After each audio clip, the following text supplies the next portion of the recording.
অনুৰাগ, কেনে আছা তুমি? বহুদিন তোমাক দেখা নাই। কুশলে আছাতো?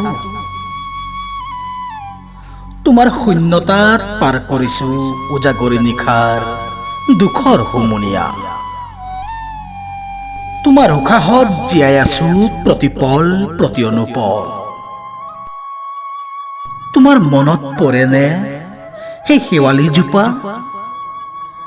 তাৰ ফাকেৰে জোনাকবোৰ যেতিয়া নামি আহিছিল, তেতিয়া তুমি মই দুৱৰী দলিচাত বহি প্ৰেমৰ আলাপ কৰিছিলো। এটি এটি কুহুম বুলীয়া গধূলি আজিও সাঁচি ৰাখিছো বুকুৰ এচুকত। সেউজীয়া প্ৰেমবোৰ দুৱৰী দলিচাতেই লিখা ৰয়, নিষ্ফল প্ৰেমৰ অস্পষ্ট কাহিনী। হৃদয়ত ৰৈ গল মাথো হৃদয় গলাতি কৰুণ কাহিনী। তপত পালিৰ মৰুভূমিত খোজকাঢ়ি হেঁপাহ বিচাৰি ফুৰিছো। হেঁপাহবোৰ লুকাই পৰে মৰীচিকাহত। অনুৰাগ, তুমি সুখী হোৱা অনুৰাগ, তুমি সুখী হোৱা।